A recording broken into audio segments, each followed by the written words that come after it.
it's Jeffrey Epstein calling from jail again. Sorry I missed you. You're probably busy being the president. Look, I just wanted to remind you that we're best friends, and tomorrow I'm going to tell the whole world that you're a pedophile just like me. Unless, of course, something bad happens to me tonight. But I'll probably be fine.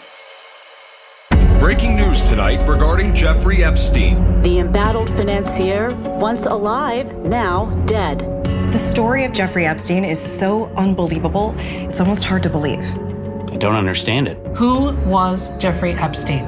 How could he get away with this? What did he even do? Know what I'm saying? Is he really dead? Was he ever even alive to begin with? What did he do? Where did he live? Was Jeffrey his first name or was Epstein his last name? How deep does this go? Who is Jeffrey Epstein? Who is Jeffrey Epstein? Who is Jeffrey Epstein? I don't know. Jeffrey Epstein is in custody tonight. I never had the privilege of going to his island. Some are now saying Epstein might be a pedophile. Could this be the end of Jeffrey Epstein? This will be Jeffrey's last season with the Chicago Bulls. How deep does this go? You are receiving a call from Jeffrey Epstein's assassin. Epstein is in the white Bronco and driving to Pedophile Island. Who's in these files?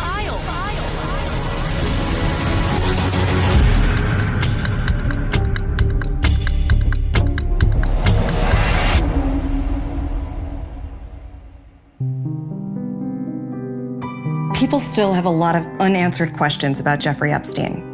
Like how, for so long, was a rich, powerful white man able to get away with something like this? But to truly understand Jeffrey Epstein, we have to go back to the beginning.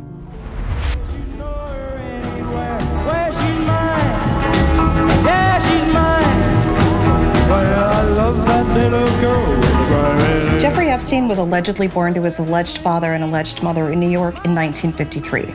Allegedly.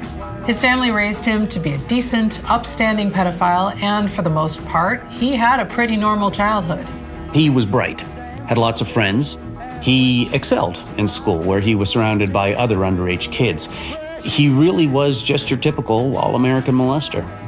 Everyone always assumed he would go on to grope somewhere like Harvard or Yale, but in college, things take a turn for the worse. Oftentimes, when pedophiles advance beyond the age of adolescence, they struggle to adapt to the world around them and all of its societal norms. Jeffrey was no exception. So Epstein never actually graduates college and instead takes a job at the deep state, working in the mailroom, serving the shadowy cabal that secretly controls the US government. I mean, this guy was doing things we would have never even dreamed of. Coordinating elaborate orgies, blackmailing heads of state, trafficking girls from all over the world. He was like a savant. And while working at the deep state, Epstein catches the attention of some extremely powerful men who begin to let him into their inner circle. Billionaires like Les Wexner, who was the CEO of Victoria's Secret, and Bill Gates, the CEO of Microsoft Secret. Through all of this, Epstein somehow manages to surround himself with some of the wealthiest, most powerful people in the world. And this really marks the moment when Jeffrey Epstein, the pedophile, becomes Jeffrey Epstein, the criminal.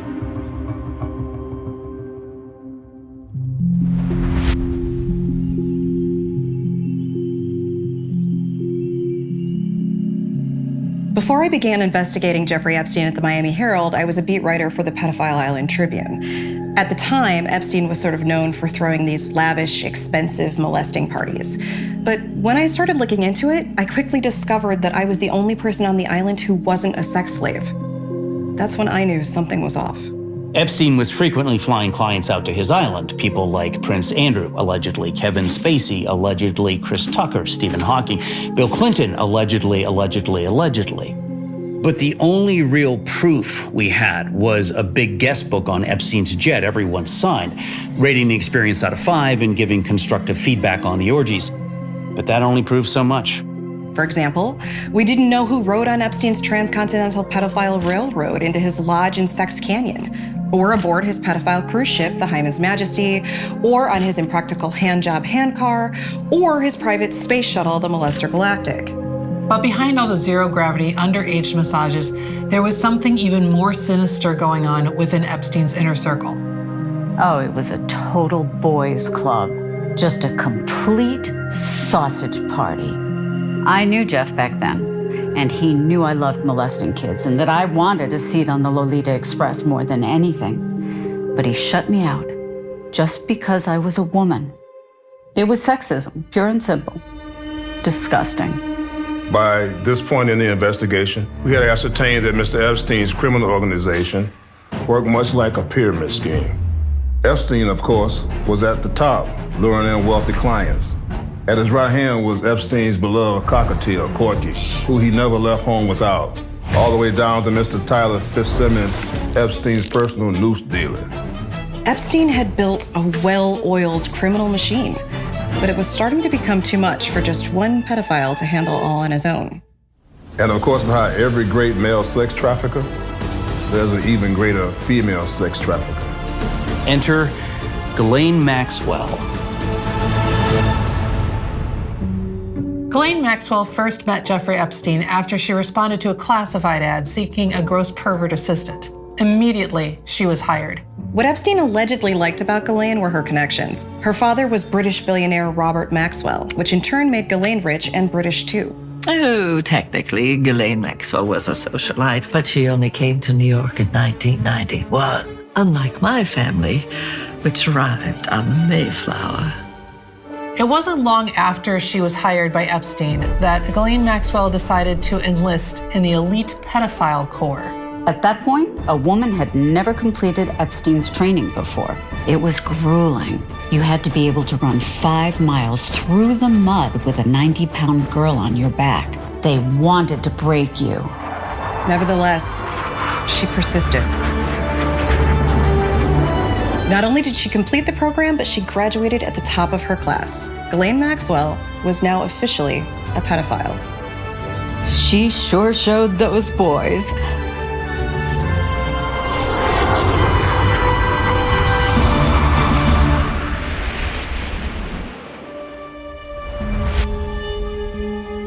Ghislaine Maxwell, the alleged accomplice of sex trafficker Jeffrey Epstein, is behind bars. Typical new money behavior. I wouldn't be caught dead at one of her ghost child sex parties. Everyone assumes this is the end for Ghislaine Maxwell. Until.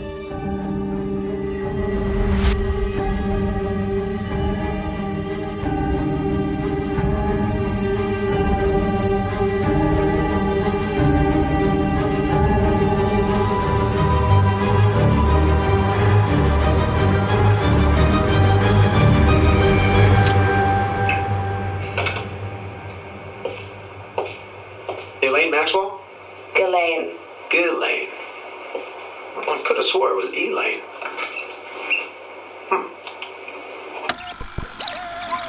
And how long have you been in prison? 5 years. 5 years? Wow. Do you have TikTok in prison? No. Oh, you gotta see this. Oh, I love this shit.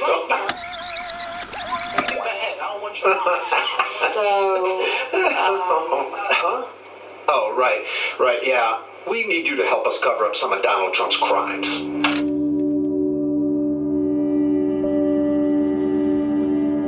Wow. The question now is, why was Ghislaine Maxwell allegedly sent to prison in the first place? Did it have anything to do with who she knew? And is it possible that the Donald Trump mentioned on the DOJ tape Donald Trump is the same Donald Trump that knew Jeffrey Epstein? A lot has been made about the relationship between Jeffrey Epstein and Donald Trump. But off the court, they were not friends. Trump and Epstein friends? Nah. Their relationship was strictly basketball.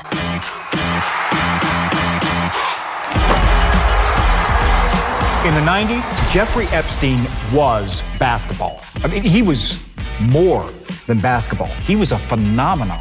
Oh, yeah. I had a pair of Epsteins. Everyone did. He was changing the game, on and off the court. Now, some people say he never would have won all those championships without Dershowitz. But they don't know what they're talking about. He was unguardable. But if there was one person who could maybe contain him, it was Donald Trump. Donnie didn't necessarily have the offensive skill sets that Jeffrey had. But if you came into the paint on Trump, you felt it. It's the summer of '92. Epstein and Trump both make the U.S. Olympic team. And these practices are intense. Some of the best basketball ever played, period.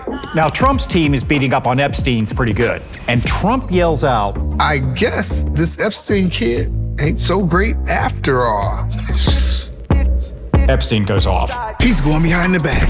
He's hitting threes. He's driving the lane. No one can stop him. Epstein doesn't lose a game the rest of the day. And after that, Magic Johnson turns to Larry Bird and he says, this is Jeffrey's league now. All right, fast forward to '94, Eastern Conference semifinals.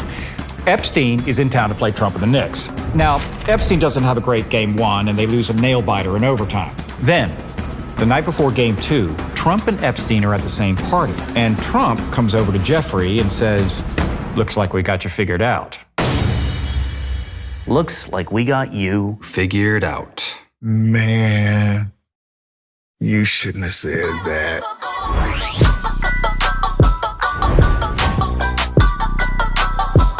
Trump retires in '95, and the two never really speak after that.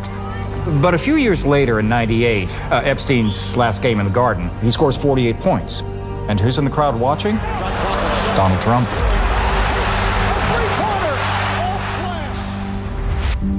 Former NBA superstar, financier, and pedophile Jeffrey Epstein is in custody tonight. In 2006, Jeffrey Epstein is arrested.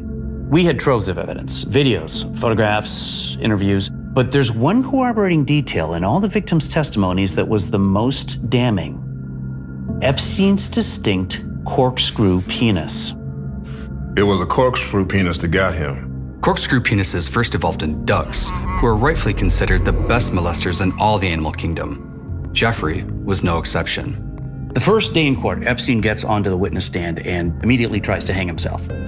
And yet, despite being charged with multiple counts of unlawful sexual encounters with a minor, Jeffrey Epstein gets a sweetheart deal, pleading down to the far lesser charge of penis goofing, and is sentenced to just 1 year in juvenile detention. He's granted his own private underage sex room and can still leave to go to work as a doctor for the U.S. women's gymnastics team.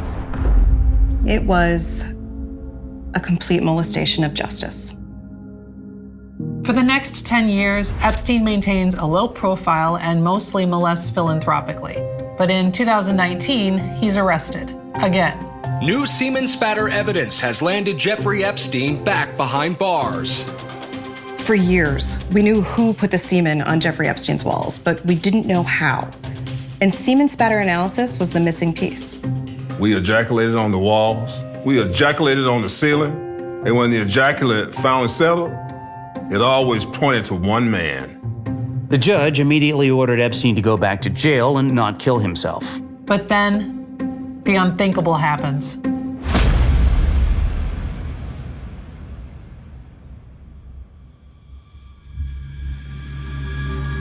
The official story is that while in prison, Epstein died peacefully in his noose. Yeah, but that just never sat right with me. No, I don't believe it. You're telling me a pedophile in the prime of his life with decades of molesting still in front of him just suddenly decided to up and kill himself? I mean, come on. I remember the night Jeff died like it was several years ago. That day, the guards came to my cell and told me I had to leave, but not to worry because Jeff would be busy killing himself. Which I always thought was really strange because that's against prison rules, and Jeff loved following the rules. In all my years of being a federal prosecutor, I've never seen a more botched government-sanctioned assassination. Nothing about the autopsy added up. There were clear signs of a struggle on his neck, wrists, and penis, and the presidential seal had been branded on his chest. Plus, Several times during the autopsy, Jeffrey sat up, said he didn't kill himself, and asked if there was anyone around underage who could give him a massage. If Jeffrey Epstein's corpse admitted that he didn't kill himself, then the question remains, who did?